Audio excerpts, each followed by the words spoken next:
wabarakatuh. Kami dari kelompok 2 ingin mempresentasikan materi pemasaran elektronik berbasis web.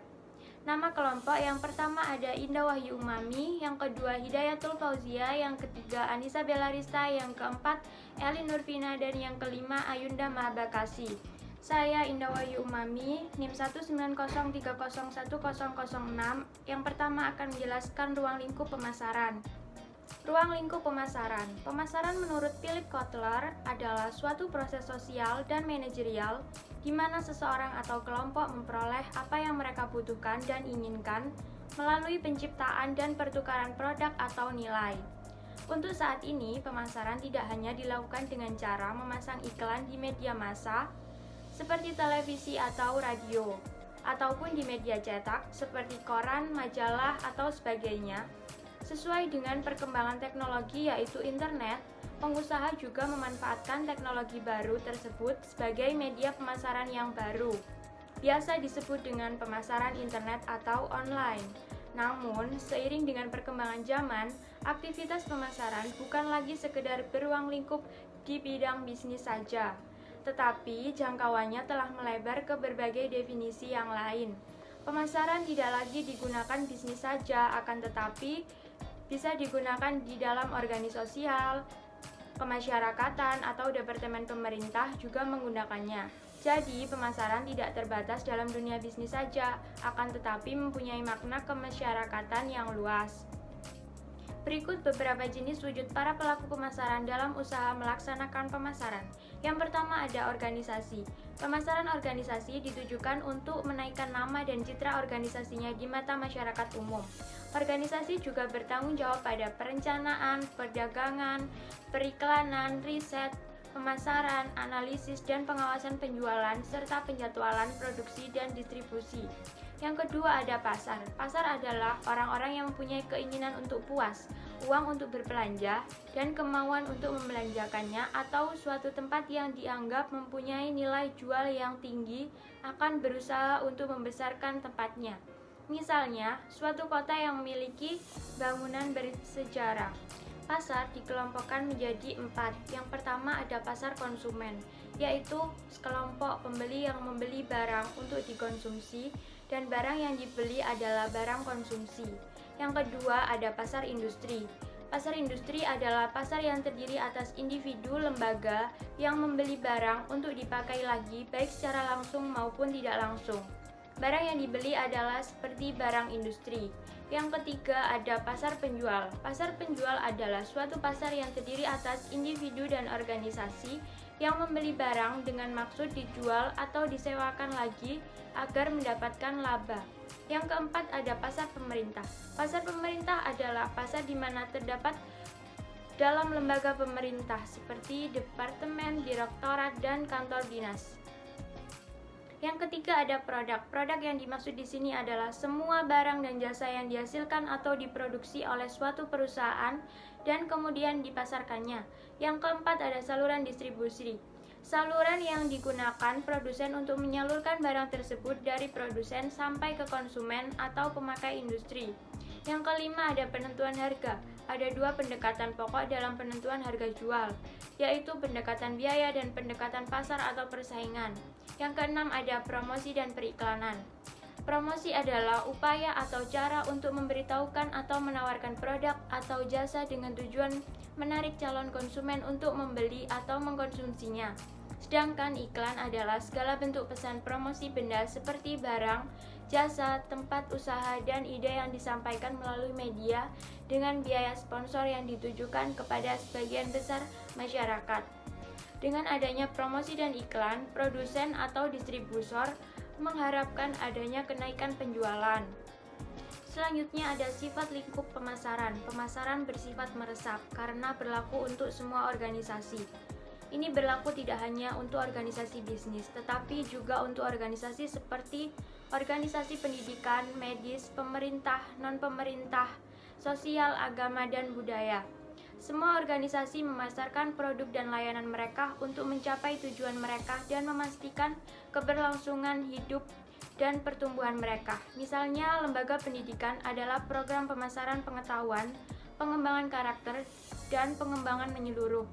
Rumah sakit menjual perawatan, kesehatan total, kesejahteraan keluarga, kesejahteraan anak, dan lainnya. Ruang lingkup pemasaran ditentukan oleh penawaran pemasaran suatu organisasi. Penawaran pasar adalah kombinasi barang, jasa, ide, orang, tempat, informasi, atau yang lainnya yang ditawarkan ke pasar untuk memenuhi kebutuhan dan keinginan spesifik orang. Selanjutnya akan dijelaskan oleh teman saya, Hidayatul Fauzia. Assalamualaikum warahmatullahi wabarakatuh. Nama saya Hidayatul Fauzia, NIM 1903011019.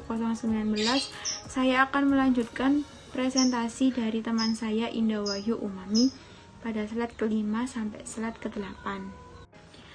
Pada slide ke-5 dijelaskan bahwa penawaran pasar juga dapat mencakup ide, orang, organisasi, tali, dan lain-lain. Seperti dibahas di bawah ini. Yang pertama, barang. Ini termasuk semua barang konsumen dan produsen, yaitu sayuran, buah-buahan, minuman ringan, kain, sepeda, TV, lemari es, mesin, dan lain-lain yang dibeli dan dijual di pasar. Yang kedua, layanan. Ini terdiri dari layanan profesional seperti dokter, advokat, akuntan, listrik, dan lain-lain. Dan layanan lain seperti perbankan, asuransi, transportasi, dan lain-lain. Pemasaran layanan telah menjadi kegiatan bisnis yang penting saat ini. Yang ketiga, gagasan. Ide-ide tertentu juga dipasarkan seperti tidak merokok, perlindungan properti kereta api, polio, dan lain-lain. Orang-orang target dibujuk melalui iklan, permainan jalanan, dan teknik lain untuk mengikuti tersebut. Dan yang keempat, orang. Kami mengamati pemasaran orang juga. Misalnya dalam kampanye pemilu, seorang kandidat dipasarkan dan para pemilih dibujuk untuk memilihnya. Yang kelima, organisasi.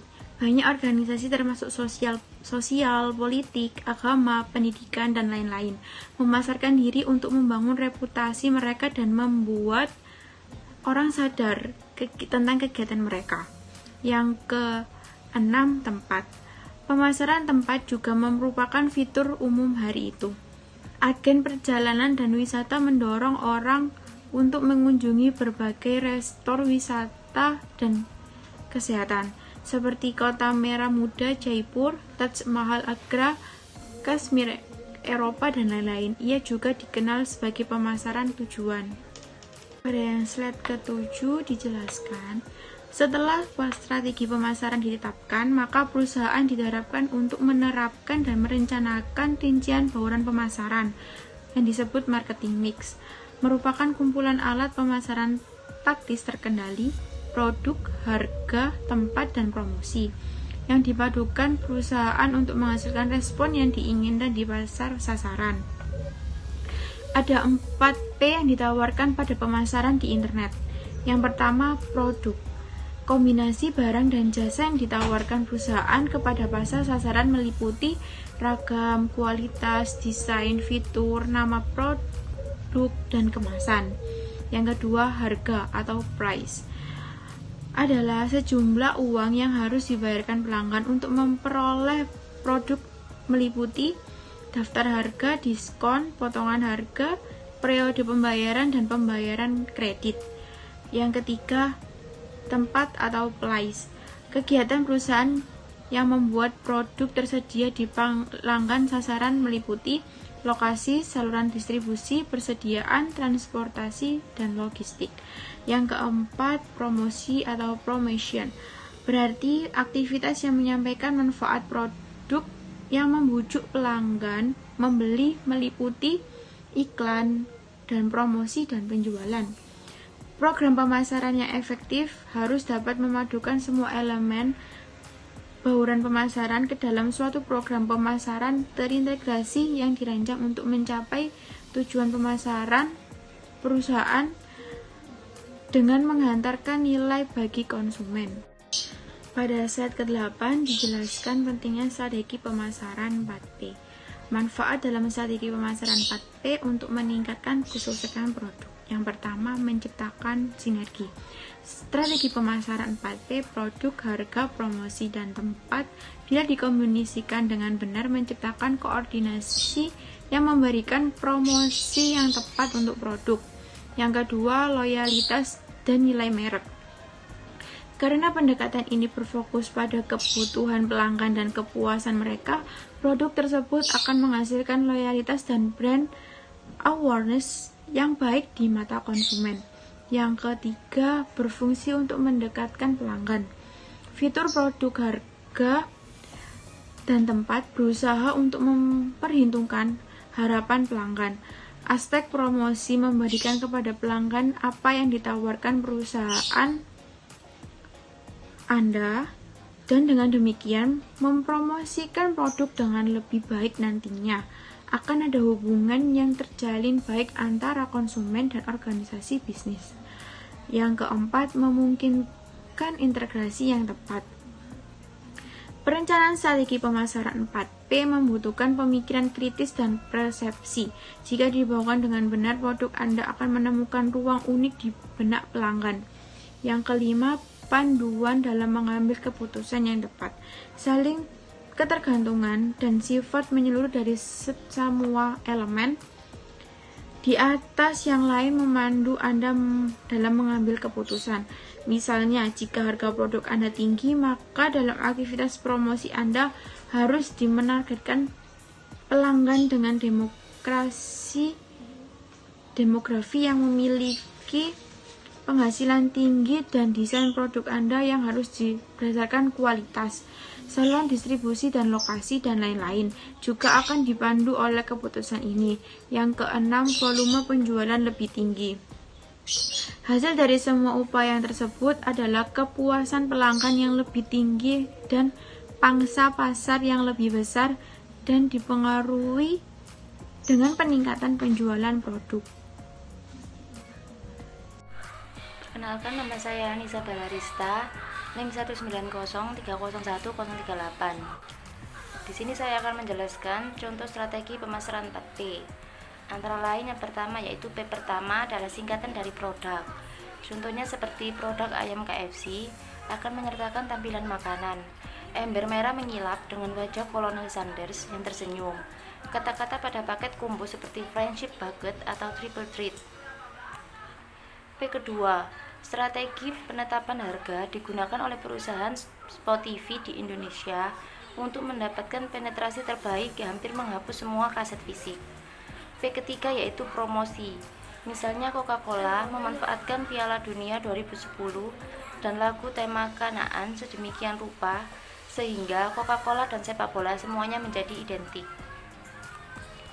P keempat adalah tempat atau distribusi. Contohnya seperti iPhone Apple ditemukan dengan mudah di toko e-commerce terkenal seperti Amazon dan bukan di toko online yang menjual bahan bangunan. Teknik pemasaran internet. Pemasaran melalui media internet pada dasarnya adalah kegiatan komunikasi pemasaran dengan menggunakan media internet. Pada awalnya menggunakan halaman-halaman berformat HTML yang bisa diakses oleh pengguna internet. Itulah awal dari website yang kemudian menjadi rumah kedua bagi perusahaan-perusahaan yang sudah eksis untuk menampilkan jati dirinya. Pada perkembangannya, pemasaran online tidak hanya menggunakan media website, namun juga email dan aplikasi-aplikasi lain yang berjalan di atas protokol internet. Strategi komunikasi pemasaran media online adalah melakukan aktivitas pemasaran dengan menggunakan semua fasilitas yang disediakan oleh internet dengan tujuan meningkatkan hasil penjualan dan menjalin komunikasi yang lebih baik kepada pelanggan. Beberapa strategi secara simultan, baik oleh individu maupun perusahaan atau badan usaha. Yang pertama yaitu harus memiliki situs web atau blog. Ada sejumlah syarat yang mesti dipenuhi agar pemasaran menggunakan media situs web atau blog dapat berjalan efektif dan efisien, yang pada akhirnya tujuan dari pemasaran yang telah ditetapkan dapat tercapai. Tujuan pemasaran dapat berupa peningkatan penjualan, peningkatan brand awareness, atau mengedukasi pasar. Yang kedua yaitu bergabung dalam jaringan sosial, semisal Facebook dan Twitter. Jumlah pemilik akun di jaringan sosial tidak terbatas. Mereka berasal dari berbagai kalangan, kelompok usia, dan wilayah tempat tinggal. Di antara mereka, tentu banyak yang berpotensi untuk disasar menjadi segmen pasar. Yang ketiga yaitu online advertising. Jenis online advertising antara lain PPC dan CPM. PPC yaitu pay per click, yaitu seseorang atau badan usaha sebagai pemasang iklan hanya membayar iklan ketika ada orang yang mengklik iklan tersebut. Sedangkan CPM, cost per million impressions, adalah pengiklan membayar iklannya berdasarkan berapa kali iklan tersebut dilihat pengunjung. Dampak positif dan negatif pemasaran media online. Dampak positif, yang pertama yaitu tidak membutuhkan modal usaha yang terlalu besar. Yang kedua, menjangkau pasar yang lebih luas dibandingkan toko offline.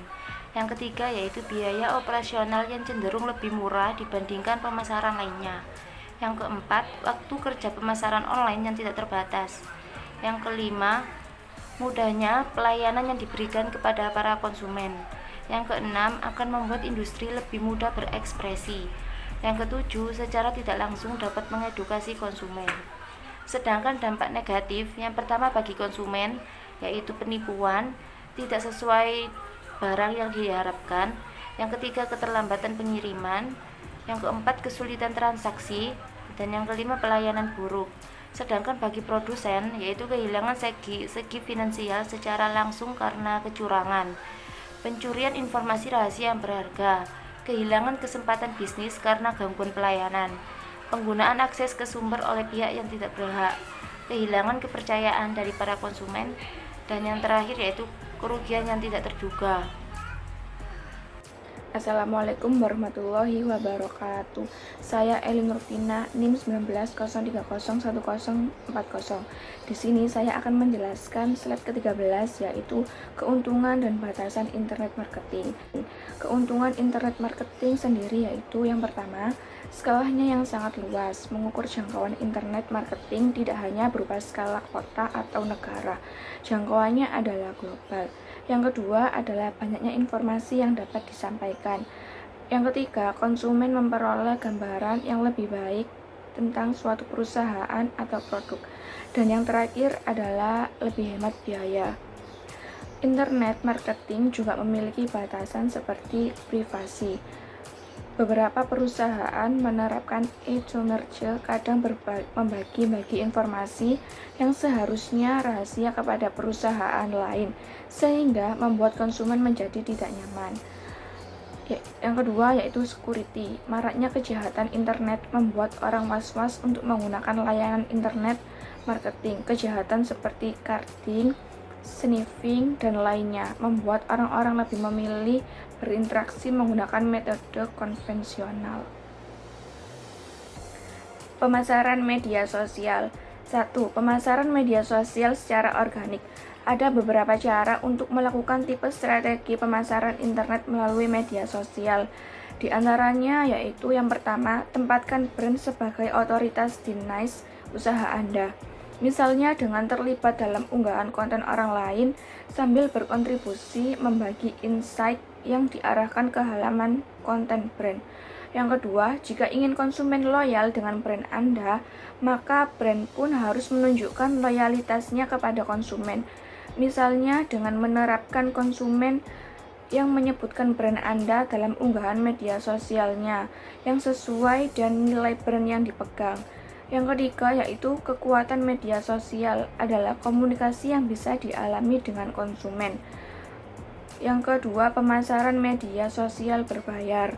Sebagai besar, media sosial menyediakan fitur iklan berbayar yang bisa dimanfaatkan untuk strategi pemasaran online, misalnya Facebook, Twitter, Instagram, dan lain-lain.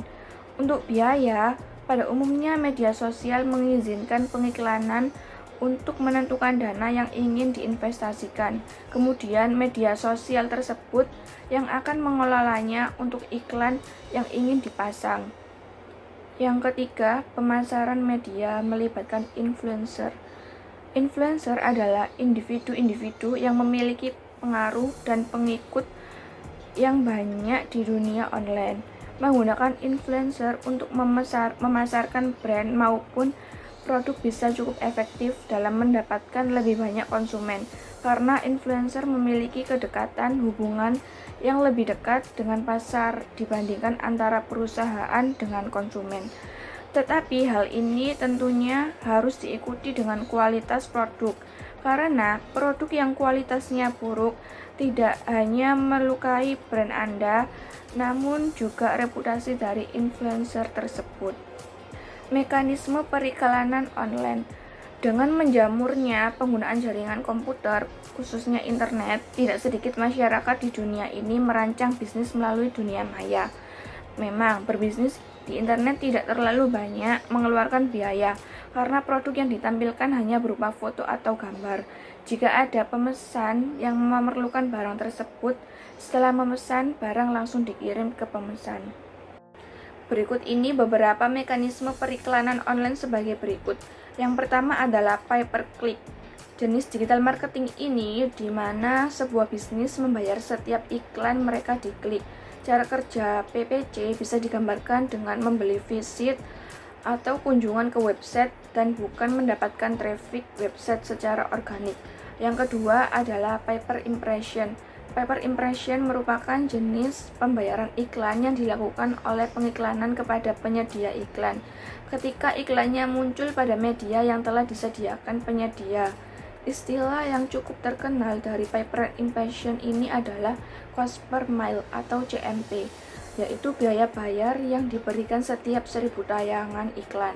Metode ini digunakan pada salah satu platform yaitu YouTube untuk menggaji para YouTuber yang berkarya di dalamnya. Yang ketiga adalah pay-per-lead. Pay-per-lead merupakan cara pembayaran dengan membayar komisi yang didasarkan pada keseluruhan jumlah orang yang telah mengisi survei atau form atau halaman sejenis formulir.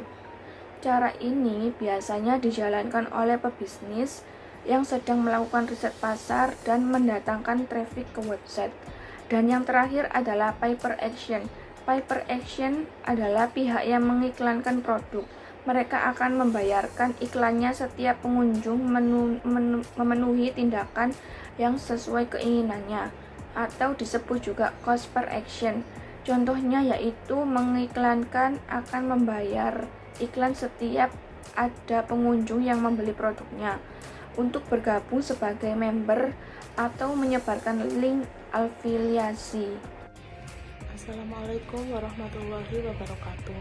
Nama saya Ayuna Mahabagasi, NIM saya 190300101.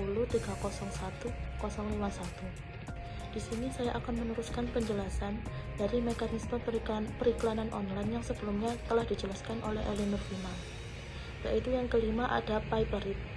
Pay-per-read adalah pemberian komisi ketika pengunjung membaca dalam kurun waktu tertentu dan durasi yang sudah ditentukan. Biasanya metode ini berada pada aplikasi penghasil uang yang dimana untuk mendapatkan uang. Yang selanjutnya yang keenam ada pay-per-download. Model pembayaran pay-per-download adalah di mana pemberian komisi berdasarkan pengunjung yang mendownload sebuah aplikasi, file, atau produk digital lainnya yang telah diselenggarakan oleh pihak pengiklan. Cara ini sering dipakai juga oleh para affiliate marketer untuk meraup keuntungan. Yang selanjutnya yang ketujuh ada pay-per-sale. Pay-per-sale adalah jenis pembayaran yang diberikan ketika pengunjung berhasil melakukan transaksi pembelian produk. Metode ini diterapkan pada bisnis yang menyediakan program afiliasi. Jadi setiap para affiliate mendapatkan komisi apabila mereka berhasil mempengaruhi orang untuk membeli pada link yang disediakan. Selanjutnya ada pay-per-play. Model pay-per-play ini pihak pengiklan membayar berdasarkan jumlah pengunjung yang memainkan sebuah aplikasi, memutar video dan audio yang disediakan oleh pihak penyedia layanan. Dan yang selanjutnya ada flat rate atau sponsorship. Metode pembayaran ini adalah di mana pengiklan membayar iklan mereka yang ditampilkan pada penyedia media setiap periode tertentu. Contoh sederhananya seperti kasus yang sering terjadi adalah pengiklan memasang banner atau sejenisnya pada blog atau website, dan mereka akan membayar setiap bulannya untuk banner tersebut. Dan yang terakhir yang ke-10 ada cost per interaction. Cost per interaction yaitu metode bayar iklan online yang dilakukan pihak pengiklan pada iklan mereka yang rollover dan memenuhi interaksi yang diinginkan. Iklan rollover sederhananya adalah iklan yang tiba-tiba muncul ketika pengunjung menggunakan aplikasi atau waktu menonton video. Iklan rollover ini berfungsi mengalihkan fokus pengunjung ke iklan yang ditampilkan secara spontan, sehingga mau tidak mau pengunjung akan melihat dan melewati iklan ini. Iklan ini dapat berupa video, sebuah permainan atau game, gambar atau foto, dan banner. Iklan ini dikatakan cukup efektif menurut beberapa pengiklan. Selanjutnya, saya akan menjelaskan tentang implementasi pengembangan situs web. Website adalah kumpulan dari halaman-halaman situs yang biasanya terangkum dalam sebuah domain atau subdomain, yang tempatnya berada dalam World Wide Web atau www di internet. Halaman-halaman dari website akan bisa diakses melalui sebuah URL yang biasa disebut dengan homepage. URL ini mengatur halaman-halaman situs untuk menjadi sebuah hierarki. Meskipun hiperlink yang ada di halaman tersebut mengatur para pembaca dan memberitahu mereka susunan keseluruhan dan bagaimana arus informasi ini berjalan. Website ditulis atau secara dinamik dikonversi menjadi HTML dan diakses melalui sebuah program software yang biasa disebut dengan web browser atau dikenal juga dengan HTTP client. Seiring dalam perkembangan dunia bisnis saat ini, e-commerce merupakan suatu kebutuhan untuk meningkatkan serta memenangkan persaingan bisnis dan penjualan produk-produk. Pada proses penggunaan e-commerce, kegiatan jual beli maupun pemasaran dikatakan lebih efisien, di mana penggunaan e-commerce membuat kemudahan bertransaksi, pengurangan biaya, dan mempercepat proses transaksi. Pengertian dari e-commerce adalah menggunakan internet dan komputer dengan browser web untuk menawarkan, membeli, dan menjual produk. Manfaat dengan penerapan e-commerce, sebuah perusahaan dapat memiliki sebuah pasar internasional. Kustomisasi massal pada e-commerce telah merevolusi cara konsumen dalam membeli barang dan jasa. Seiring dengan perkembangan teknologi yang maju dan pesat pada saat ini, menuntut para pemilik usaha untuk bersaing. Penawaran website e-commerce tidak hanya yang berbayar atau premium, terdapat pula penawaran website yang tidak berbayar juga tersedia secara gratis di internet. OpenCart merupakan aplikasi gratis berbasis open source yang digunakan sebagai media pembuat toko online atau website e-commerce dan aplikasi lainnya yang tergolong gratis. Kesimpulan, pemasaran merupakan aktivitas yang sangat penting dalam perusahaan. Bahkan, pemasaran merupakan ujung tombak keberhasilan perusahaan dalam menyumbangkan laba melalui aktivitas penjualan barang atau jasa yang dihasilkan oleh perusahaan. Pada dasarnya, konsep pemasaran memfokuskan pada pasar, berorientasi pada pelanggan.